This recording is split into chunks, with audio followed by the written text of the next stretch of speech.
Okay,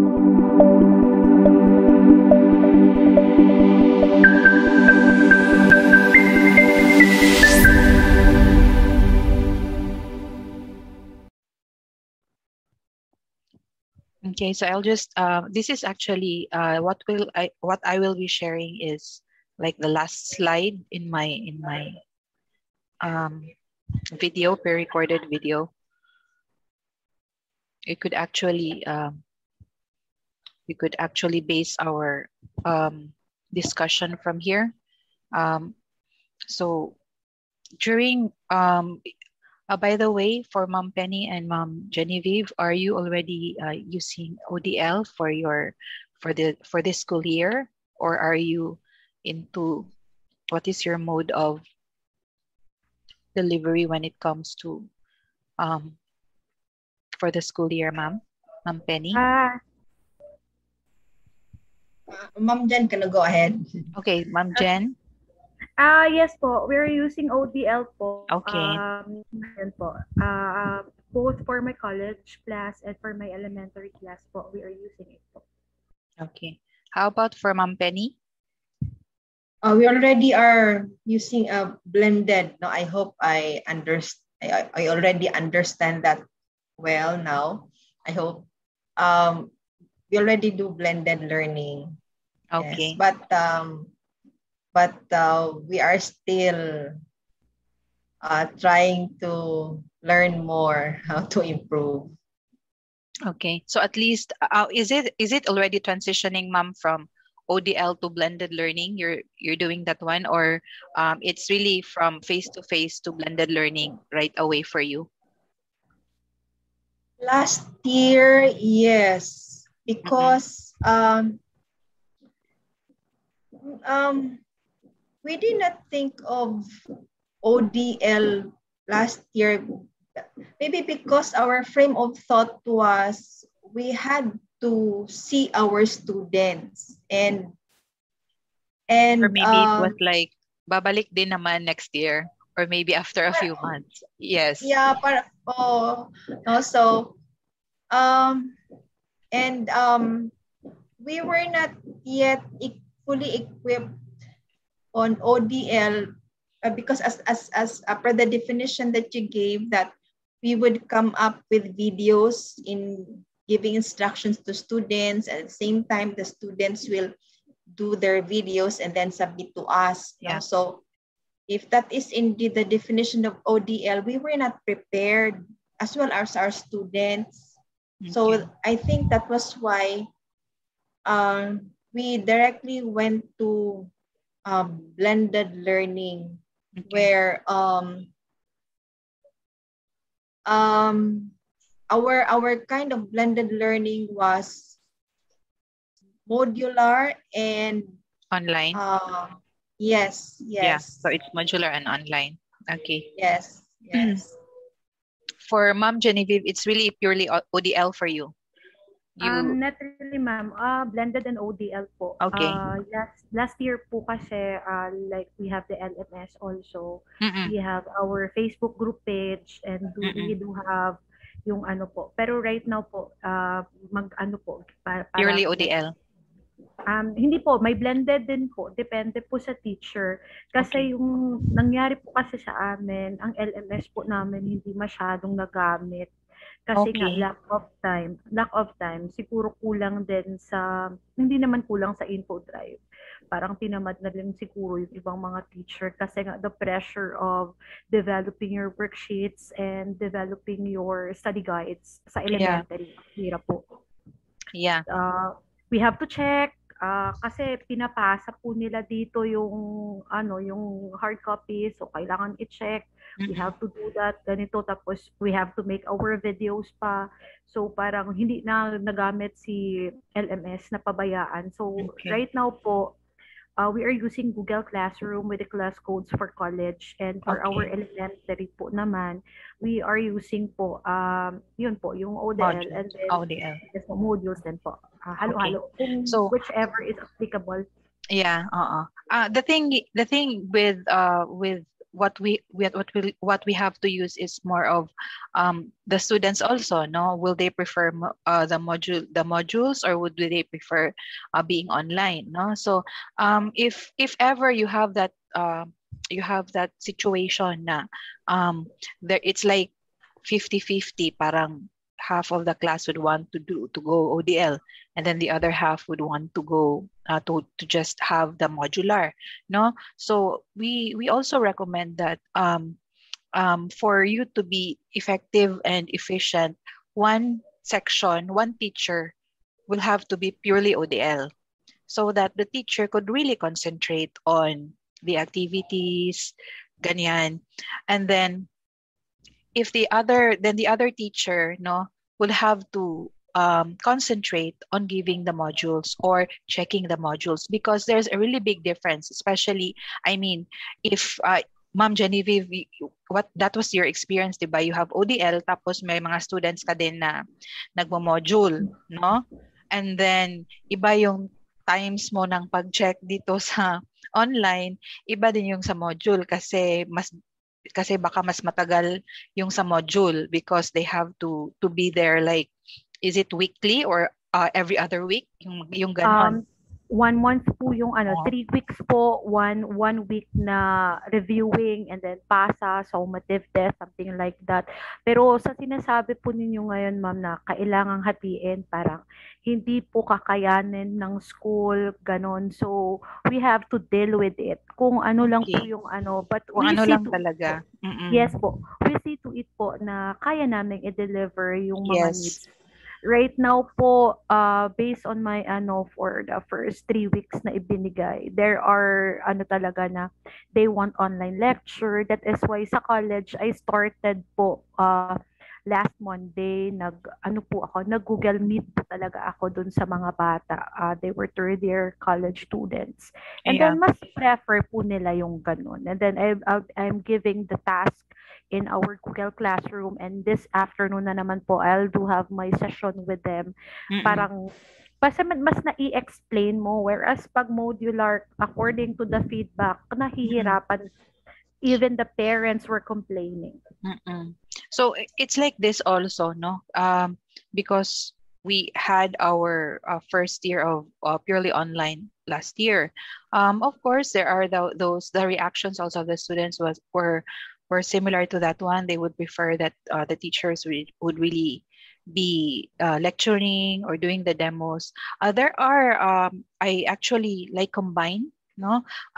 For example, if it's procedural, I just make it through a video, and then just like this, knowledge deepening. So if they have gone through the videos, and if they have questions, then we really like discuss it during the knowledge deepening schedule. And then I've also introduced to them that it's not just video conferencing that is the main tool for synchronous sessions. No, we do chatting, we do open forum. So there are really a lot. No, so there are also I have also noticed this one, that there were students who are actually very participative if in another medium than just really synchronous sessions like this, like VideoCon. So you would really, we really had to not just really test the waters, but really try different ways or tools in order to deliver, not just video conferencing. It was really a challenge to condition them that this is synchronous session, not just video conferencing. But eventually, no, they were able to understand, and also to adjust to flip learning, because we are actually using flip learning in a sense, because we just give all of the materials, just what you are experiencing here with this course. So all of the materials, pre-recorded lectures, and then we have knowledge deepening. So there you go. So for my question, the last slide I had during my video was, hi, Ma'am Sheila. We were already discussing, but it's just the four of us actually. with Ma'am Pemi and Po. Ma'am Genevieve here. So, for you, who were you during the ODL or during the transition? Yan na lang. So, who were you during the ODL? Were you the one who explored and then explored and really tried to use it to your students? Because you are already may alam ka ng mga ibang apps, ginamit mo yon to integrate into your classes, or were you the ones who tried to input, especially during meetings sa school na baka maganda to, or you were giving suggestions, or you were everything, or you were all three during the time? Can we have the sharing of that one? So who do you think you were during ODL, or who do you think you are now while you are experiencing blended learning or ODL? 1, So 2, 3. so you're letter D. So you're letter 1, D, 2, ma'am. 3. Oo po. Same here. Problema, pero ginagawa mo na dati. Yes. Gusto mong enhance, Yes. nag-share ka, and then some of your peers were following what you are suggesting, like using Powtoon for editing. Yes. Morago for editing. I will record my video and then I will edit that. And then, of course, with my bombastic voice, minsan yung mga bata, nagaganon. Kasi parang pero nakaka-happy po if nakakapag-post ka and you are having the reaction of the pupils as well as with their parents or tutors na, Yeah. oh, that was good. Nag-explain si teacher. Nakakataba po ng puso. Parang Yes. ganon. Yes. That will be actually my session for next week, no? It's called student to content engagement, because part of that one, if it's through a video already, so there's already the content, it's really eye-catching to them. So yung bombastic voice mo is actually something that really catch their attention. So so at least you were a bit of the three, no? So you really contributed, you gave advice, and of course you also explored. How about Miss Sheila? Si Miss Sheila kasi bagong Hi, patok lang. ma'am. Hi, ma'am. Naku, ma'am. O ano yata, nanok di abab hindi. Kasi ako, ma'am, bukod sa hindi ako techie. Minsan isip ko medyo matanda na ako. Hindi katulad ng mga classmates ko talagang young generation, millennials. Ako fortunate lang ako kasi may anak akong nakakaalam sa ganitong gadgets. So siya yung tutor namin mag-asawa. Kasi ang ministry po namin is sa Harris Memorial College, no? Sa school ng mga deaconesses. So ang aking forte ay sa deaconess program. Pero previously sa preschool ako. For 21 years ay preschool teacher ako. Buti na lang di ako inabutan ng pandemic o hindi. Paano ko naman pababasahin, tuturuan bumasa yung mga bata sa panahong ganito. So, para sa akin kasi mas challenging sa kanila, although challenging on my side. Pero dahil college students ang hawak ko, ay medyo nakaka-adjust akong unti-unti. Dahil hindi siya ganun kahirap na turuan. Dahil mga millennials nga, yung mga bata na tinuturuan mo. Ako yung hindi. Ako talaga yung turuin, ma'am. Kaya napaka-importante sa akin nito. Minsan yung anak ko actually ay nakukulitan. Siyempre, iba na yung although may gamit ka, pero hindi kasi ako masyadong nag-explore. Kasi nga, mas ako sa face-to-face, even yung mga visual aids ko, kahit nauso na yung nakapiprint, gusto ko pa din yung dinodrawing, kinukulayan ko siyang mag-isa. But I think that's natural, ma'am, especially because you came from early childhood. No, you were teaching early childhood. Even in our school, the early childhood teachers, they really conduct or do their video shoots inside the classroom with all those IMs that we are using in face-to-face, because I think that's also needed, especially with the children. They have to really look at those, and then they it's also needed in the part of the teachers. Pero now that, especially because you're also with us now, so at least it's already an indication that you're open-minded to these things, and then you're also willing to learn. So ngayon, so who are you in your school, ma'am? Are you using ODL or blended learning ba? Purely online ba, or purely online? Because in our setup, supposed to be our students stay in the dormitory. We have the dormitory for our students, all women students, because they are preparing for church work, but under the Christian education and the early childhood education. So, but now this pandemic, the school decided purely online. Online kami. Okay, so that means purely online. So I think you will be one of these. You will be tinkering or exploring technology, and then and then maybe use already the technology that you have learned during the last year with your child teaching you. So for sure you can relate to any of these to A, B, Yes, C, and ma'am. D. So yes, thank you, ma'am. Yes. Ma'am, last time we had the FLMS, Flexible Learning Management System, in our school. Okay. So, yun po yung ginawa namin dati. Okay, so at Awa least naman you have ng Diyos, already an awa idea. ng Diyos. Yes, ma'am. Yes, ma'am. Kaya dito po yung materials talagang inuulit-ulit ko. Kailangan ko siyang ulit-ulitin para mas maintindihan ko siya. And then, plus download and print yung materials. Para hindi naman ako mahuli kila Genevieve at saka kila Ma'am Pe.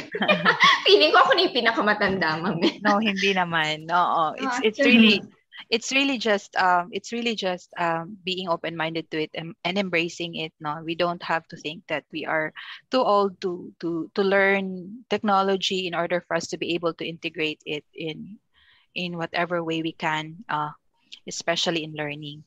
So thank you, Ma'am Sheila. Let's go to, we have two more here. Sir, is it Sir Warley? And then we have Sir Nomar. That's Ma'am Warley. Oh, it's Ma'am Warley. Sorry. It's Ma'am Warley, and then Sir Nomar. Okay, so we were actually, I was actually asking them of question number 1. This was the last slide I had for my video, and I was asking them who they were during ODL or during the transition. Let's just say transition, because we really don't know if it's really ODL or a blended learning for you.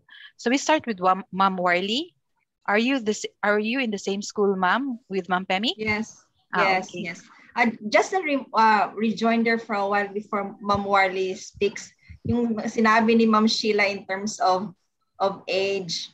I'm also in my 50s, also Ma'am Warlinda.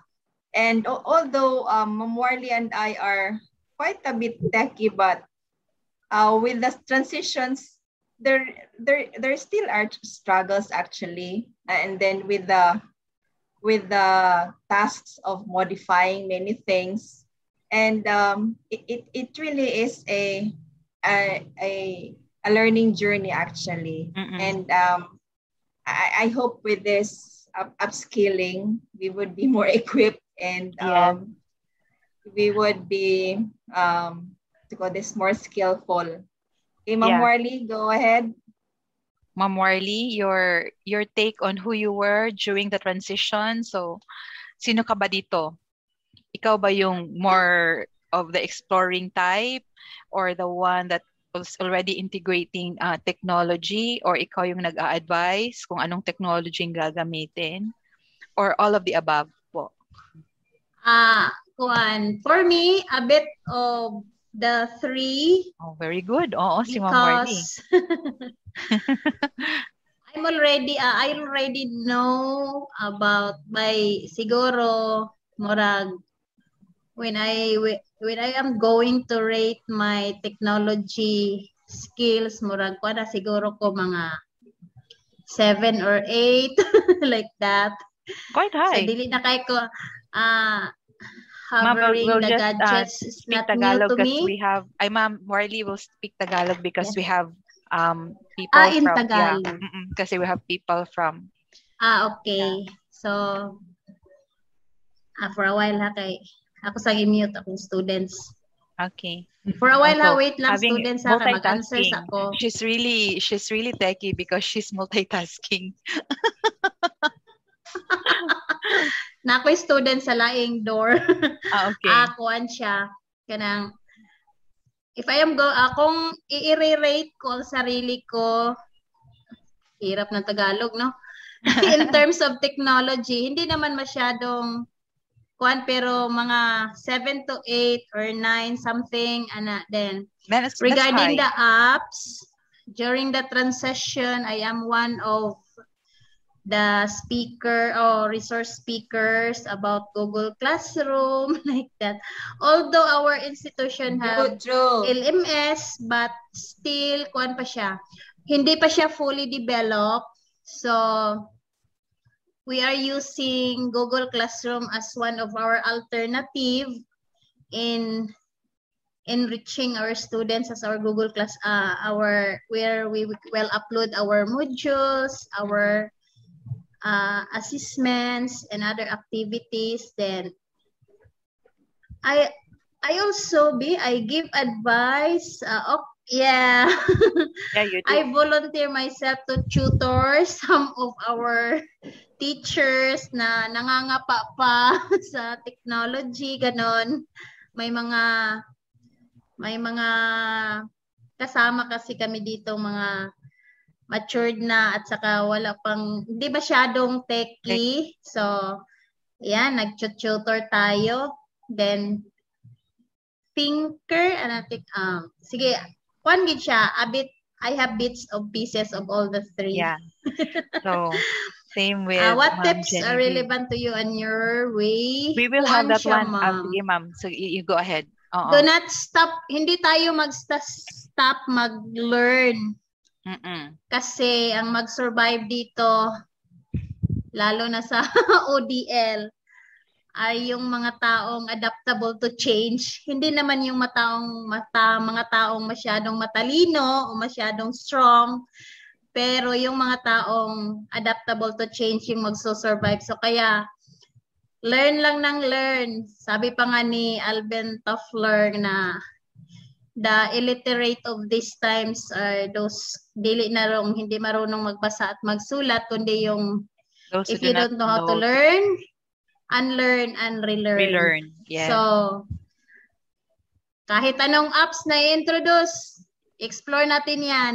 Yes. I am excited for you from next week onwards because you will start with the skills part na, no? So there will be. I am very much grateful of this opportunity because this will be a great help for me, especially that I am teaching TTL. Same here, ma'am. So, teaching TTL as well. So sana I am looking forward to learn more. Okay, thank you, ma'am. Thank you so much. That's all. Balik Sir muna ako doon sa kasi may students klase siya. Oo. How about Sir Namar? Good afternoon po. Ano Good po afternoon. yung question po? The question is, who are you during the transition? It's not just ODL. It could be blended learning from face-to-face to ODL. So, ano ka ba? Were you the one who explored, letter A, explored the different technologies na hindi pa natin alam? And then, or ikaw yung marami nang alam, kaya you are actually already integrating it sa lessons mo? Or letter C, ikaw na yung nag-a-advise or consultant ka na ng ibang mga kasamahan mo sa school because you already know or have the idea of the ins and outs of the transition from face-to-face to ODL. Or ikaw na yung, kasi si Ma'am Genevieve at saka si Ma'am Warley, they were saying that they have bits and pieces of all of them, which is pwede, okay naman yun. Oo. Yes po. Siguro din po ako sa letter D. I have a bits and pieces of all the three. Kasi po nung sa una po, Kasi po yung school po kasi namin, bumili po kami ng LMS. Yes. Ako. Yung school, if you're aware po sa Schoology, so yun po yung ginagamit ng school yes. namin. Schoology, yes po. So yung nag-start po yung itong transition, so fully online po kami, yung aming ginagamit po sa school. So nag-start po yung Sir Nomar, you already were using Schoology even during face-to-face. May blended learning na kayo? Ay, wala pa. Pero yung pagpasok po nung nung pandemic wherein hindi na pwedeng pumasok yung mga bata. Inadapt na namin yung Schoology mula dun po sa unang dun start ng pandemic up to today po. Schoology po yung ginagamit namin. So fully online po kami. Siguro yung naging struggle lang po namin ng time na yun is personally ako is that kumbaga parang kailangan kong mag-explore ng iba't ibang mga apps na pwede kong gamitin kasi mahirap po magturo. So that's letter online. A. So that's letter A. You were po, diba? So, yes. So you really have to find different apps or yung mga pwedeng ma-integrate sa klase mo para at least hindi siya maging kumbaga parang hindi lang siya para makikinig lang ng mga bata. Diba? At maging engaging siya at the same time. So po at the same time po, during the transition, kasi po most po ng mga kasama ko ng mga teachers, medyo, kumaga parang mga nasa, yes, yun po yung mga, yun po. So, nahihirapan po sila dun sa transition po, di ba? Kasi, kumbaga sila yung mga pillars po ng school namin eh. Di ba? So, kami yung mga kabataan, so kami, kumbaga, yung mga younger teachers. So, kami po yung nagtuturo sa kanila, paano ba na-navigate yung Schoology, paano ba mag-upload ng file, ano ba yung mga app na gagamitin para at least kung ano yung ginagamit namin, tinuturo din po namin sa kanila. And at the same time, we also modify, kasi po yung school namin, they gave us freedom to modify yung aming pong learning plan at the same time yung work plan. It's actually very important. Kung ano po yung magsusut po dun sa klase namin.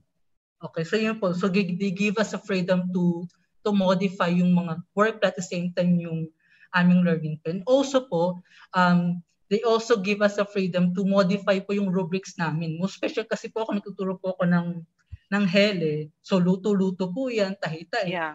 So at yung siguro kung first face-to-face, madali pong mag-assess po ng output po ng bata kasi nakikita mo eh. Yeah. Diba? Paano pag online? Pag pinagluto mo po sila, kaya preservation of food, how will they know paano malalaman kung sila ba yung gumawa? Yeah. So they modify po yung rubric. So gumawa kami ng 2 separate rubrics na talagang makakapag-assess po dun sa maging output. Kasi pag yung face-to-face, pwede po matikpan yung pagkain. Yeah. Pero how much pag online, di ba? So, presentation na lang. Dalawang rubrics po yung ginamit. Yung unang rubrics, to be accomplished by teachers. So kami mga teachers, ang i-assess lang po namin sa kanila is yung process ng pagluluto nila. Okay, tapos yung mga gagamitin nilang materials, ingredients. So pagbabasihan po namin yung grading namin yung sa video na pinasa nila. While yung pangalawang rubrics po, to be accomplished by their parents, kasi bibigay po namin yung rubrics na yun. So yung mga parents po nila, yung titikim po ng pagkain. So parang ganun po yung maging rubrics po na ginawa namin. So yun po yung mga modifications. Yun po yung siguro yung mga naging transition po ng school namin from face-to-face to ODL. To ODL. Okay. So actually, sir, it's very good that you said that the school you're in gave you the freedom, because that is very important. If you are trying to transition, that will change everything, no? From your learning outcomes, even your instructions, everything has to be changed in accordance to being congruent to ODL, no? So parang ganon. That is very that is very good. So you really had gone to the right gone through the right process of the transition. Okay, so because we still have number 2, no? So the number 2 question is, if you have gone through even some of my of the tips that I have said during the video, so what tips are relevant to you, or what really like caught your attention? Maybe we lack that one, or maybe we could concentrate on that one. What are the tips that are relevant to you and your ways of blended learning? So we start with Ma'am Genevieve ulit. Tawag nito po.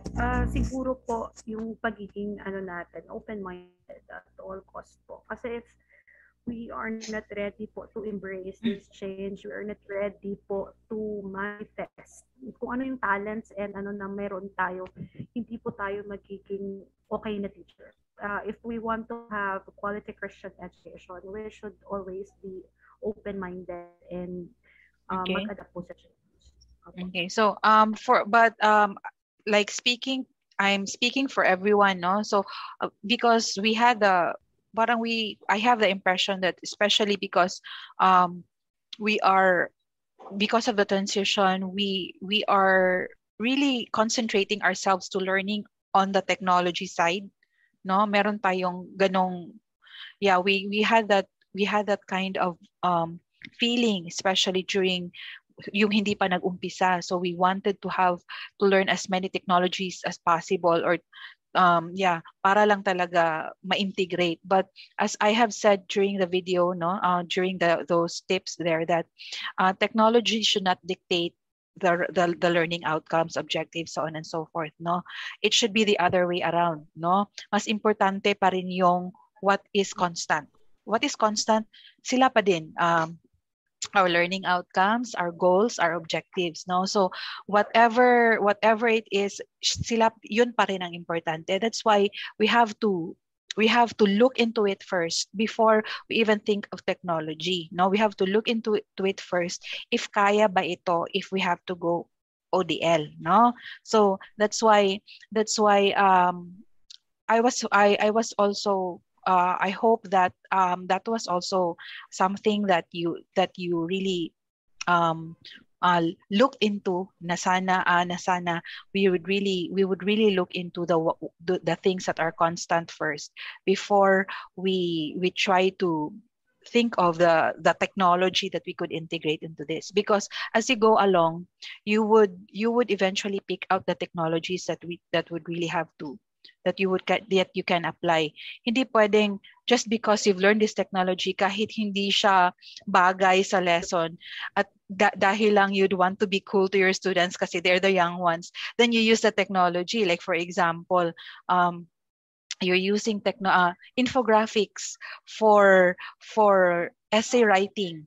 Parang hindi naman bagay. Or you could actually make use of a blog for maybe journals. Pwede yon, no? Parang ganon. So you have to really choose a technology to integrate. It's not that dahil ito yung usong technology, yan you have to also insert it or integrate it. So but I'm not saying that like for example, hindi pwedeng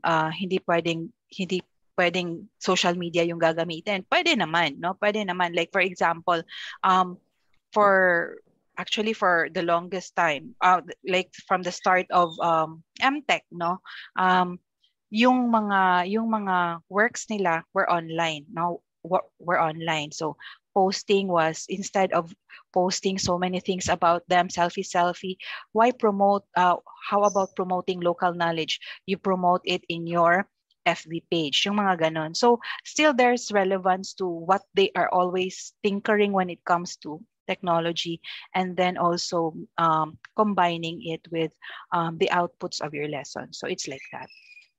Okay, so thank you, Ma'am Genevieve. So it's really being open-minded, no? Open-minded para everything will have to be hindi naman everything has to be learned na talagang marunong tayo sa lahat, but at least we have tried, and then we also look into what's best for our lessons.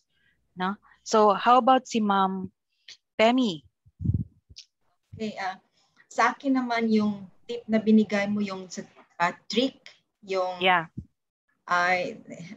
kasi actually kanina nabasa ko to, yung trust, respect, independence, collaboration and kindness. Yes. I think it was last week there was a question raised by Dr. Marshall na what challenge did you meet and how did you mitigate such challenge? What I wrote there was yung challenge kasi was yung not knowing if students were copying or not, or if they were cheating the or not. thoughts, the thoughts were really from the students themselves, because when we do face-to-face teaching, we really get to know the students better at random, no? Yeah. So you'll have you really have these impressions. You can have first impressions or lasting impressions, or along the way impressions about the students, and then consistency. But with the experience we had last year, like the online or even the blended, we were not sure, if those were really the thoughts of the students. So what I wrote there last week was, I just discussed with the students about the value of trust. Yeah. I trust you, you trust me, and whatever your answers are, I would trust you. But of course, before that, there were discussions, as to that, about trust issues. But anyway, and then you added respect, then sense of independence, collaboration, and kindness. No, so it's true. When you mentioned about beyond gadgets, so yeah, that's stuck. No, that's stuck. No, the trick tip stuck, because it's true. Last year there really was a struggle about trust and those which you wrote, which you gave us. And now hopefully that we are already trying to learn more about technology and more about ODL and about blended learning. We hope that the basics are back. Yeah. And students also, at the same time, both the faculty and the students will be able to transcend that. Slowly, we have already become more familiar with gadgets, and I think it's already time for us to go back to basics, and especially on the part of independence in the students, that they have their own minds. Yeah. So they don't, although they can get ideas just at the tip of their fingers, but they can also put in. So whatever they get from the internet, may just add to what they already know. Yeah. And be more critical about discussions and even with their answers. So thank you, Miss Alfie, for putting more of the tea that I had last week and last year. I really understand that one, because it's like trust and control, because we are used to, especially in face-to-face, we are used to having full control over our class. Diba? It's like part of class management naman sa face-to-face. But in there, we also have those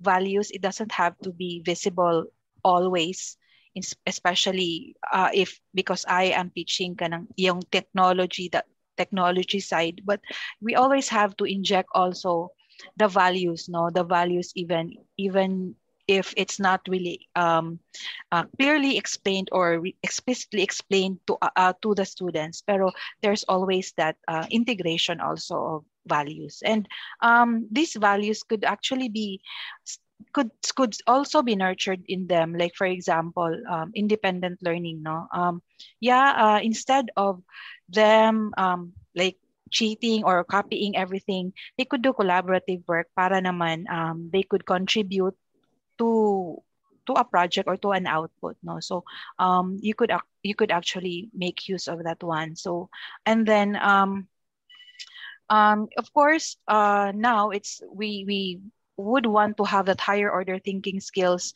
being developed sa students natin. So it's really more of of the problem solving, or maybe not necessarily, we don't need to focus more on the lower order thinking skills now, no? So it's really, kahit even with our elementary, kahit mga very simple activities just for them to practice, no, practice their critical thinking skills, mga ganun lang, no? So these things, no, you don't really need the most intricate technology to bring this kind of activities in class, no? So there. Okay, so thank you. Yes, ma'am. I'd like to add a little more, Ma'am Alfia. Yeah. What you're doing with us now, like it also gave us an idea that we never thought of this, that the students will have to read in advance and we'll just have session like this, open forum, because even if we were online, what we did was still traditional discussion. Yeah. So thank you for this is a grand tip actually. Yes. Thank you. So it's really something. It actually works. Maybe for some time, if it's new to them, it doesn't. You would get complaints, but it's actually something that's very useful eventually, no? So let's consider synchronous sessions as gold, no, because they are gold when we do things like this. So let's go into the deeper part of learning, because nasabi na natin lahat sa videos or sa notes natin, no? So there. Thank you, Ma'am Pemi.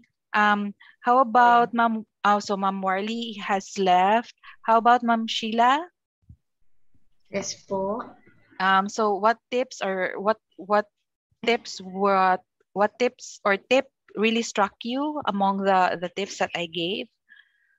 Ay, ma'am. Dali lang po. Yung camera. Pasensya naman yung camera ko medyo. Okay lang. Kita niyo na kung gaano akong kateki. Hindi ko USB. Okay lang. Ma'am, in our situation, it's very difficult because part of our training is the dormitory life. Dormitory life is included in the curriculum because we're training deaconesses, church workers. So including in our program is the dormitory life, including the discipline, etc. They have to wake up early in the morning at 5:30 because we have a devotion, morning devotion, including the housework. Parang lahat in discipline kasama po. So naging mahirap yun, pero sa situation namin dahil purely online kami, we make sure lang, ma'am, na meron kaming ganitong time, synchronous time actually. Yes. Zoom time. It's fine, ma'am. I mean, you could start with synchronous sessions, like if devotion, so till they will wake up if it's 5 o'clock or 5:30, they will wake up, and then you meet through an app like this, no, to do your devotions. I mean, us here in our school, we are already doing online devotions, no? So okay naman yun, no? Okay naman yun, given the situation. You could still continue with that one, even if hindi kailangan you would eventually apply everything for flip learning. If flip learning doesn't suit you, I don't think it would suit you the way you said it, no? So if you would want to concentrate more on synchronous sessions with your students, then it's fine also. If it's kasi purely online naman kayo, okay lang naman. Okay din yon, no? So that would fit your way of delivery, no, to your students.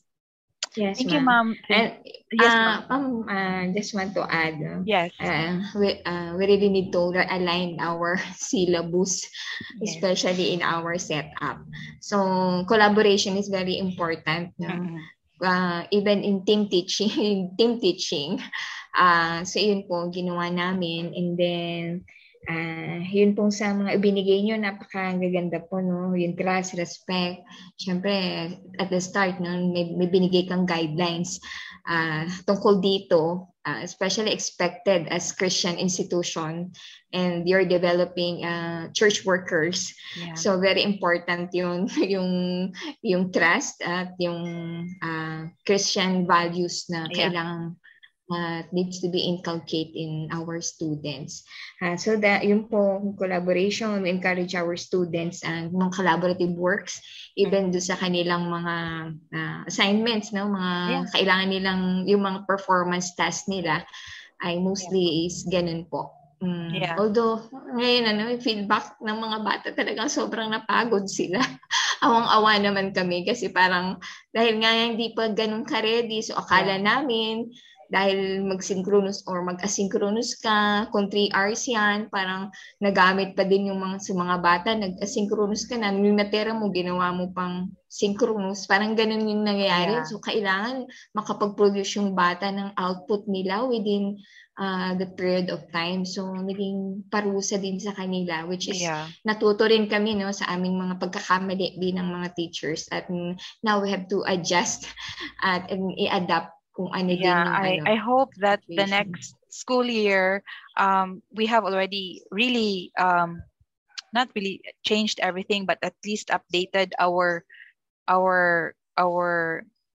instructional design, our learning outcomes, na hindi pwede kung 12 sa face-to-face, hindi talaga pwedeng 12 din sa ODL, no? So you could actually have lesser, but it's quality learning online. So ganon siya, ma'am, no? So hopefully you could also really, you have to change your syllabus first and everything else, so that you could give quality it should be quality learning for our students by next school year. So thank you there, ma'am. Thank you, ma'am. Okay, so Sir Nomar, lastly from you, tips on the relevance of the relevant tips for you on the things that I have mentioned in the video as your way of blended learning, your way of blended learning. Siguro first sa akin is yung revisit the syllabus or modify the syllabus. Kasi the syllabus that we are using face to face is not suitable anymore sa ODL. Totally not. Yes. Tulad na po halimbawa, just take the example that I had given you po, yung pag-assess po dun sa mga output ng bata. It's easy to assess during face-to-face, but how much more pag ODL na.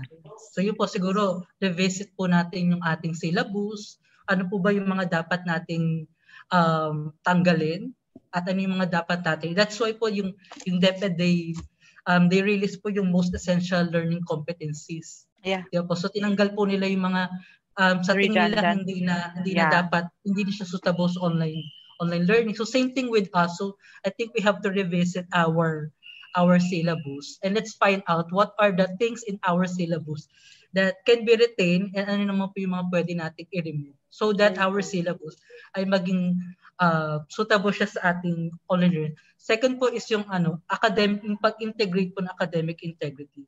Just like what Ma'am Penny had mentioned. Mahirap po siya, di ba? Yung pag pa lang po ng discipline, pag magte-take sila ng mga exam, you don't know kung sila bata, kasi may mga chances po kami na nahuli namin yung mga bata, parent yung sumasagot. Diba? So mahirap po mag-integrate ng even po yung yung classroom management. Diba po, mahirap pa pag online learning. Diba? Saka less po yung supervision natin mga teachers pag online learning. Kaya malaki po talaga yung papel din po ng mga magulang sa online learning natin. So hindi lang po to role ng mga teachers. So at ngayon pong online teaching, malaki rin po yung ginagampan ng role ng mga parents. So the partner natin sila. So pag-integrate ng discipline, 'di ba? Kung yung para matuto yung mga estudyante natin, 'di ba? So yun po yung siguro yung nag-strike sa akin, yung pag-revisit ng ating syllabus, and at the same time yung pag-integrate ng mga values, just katulad po ng minention niyo po. So as for me, with what you said, I really like also that point when you say the parents are partners. You shouldn't look at the parents as conniving with the child. You even incorporated the parents as part of grading. Diba? So Yes. that's actually a very good thing, no? So with that one, no, with that said, I hope that you could still, not just with the videos that I have, that you have learned some tips on how you deal with ODL or blended learning on your part, no? So hopefully, no, not just not just with this topic, because you will have more, no, we'll see each other by next week. As for me, it will be more of learner to content engagement for me by next week. So aside from these topics, no, you will also be learning upskilling, so really technology upskilling for you. So hopefully the things that you will be upskilled with, no, or you will learn here, you could actually integrate it by the time you go back to your school year, or nag-start na ba? I think some of you have already started, no? So you could already integrate, no, appropriately na this time. So thank you for sharing, and I think that was a very wonderful, kahit tayo lang. But it was a wonderful time, no? An hour is not enough, but hopefully we could still have more of this one, no? Thank you for the time, and then see you by next week, no? We will see each other again next week. Okay, so Excited, ma'am. yeah. We can really use it for the enhancement of our video lesson, something like that po. And it's very ano po talaga. Yes. So very lucky to work. But we will have more of this one, no? I mean, knowing the team, we are actually very willing to share things like this. That's why we are also very lucky that we are part of the team to share these things to you. Yeah. So thank you very much. Thank you for spending the afternoon. Thank you so much, Miss Chloe. Thank you, ma'am. Thank you, Ma'am Penny, for replying po. Bye-bye. Bye-bye. Bye po. Yeah, so you're already friends. Chat friends na ba kayo? Thank you, ma'am. Bye-bye. Bye-bye. Bye po. Bye po. I will end na, ma'am, ha? I will end na. Okay. Yes, ma'am. Thank Bye-bye. you. God bless po. Bye-bye.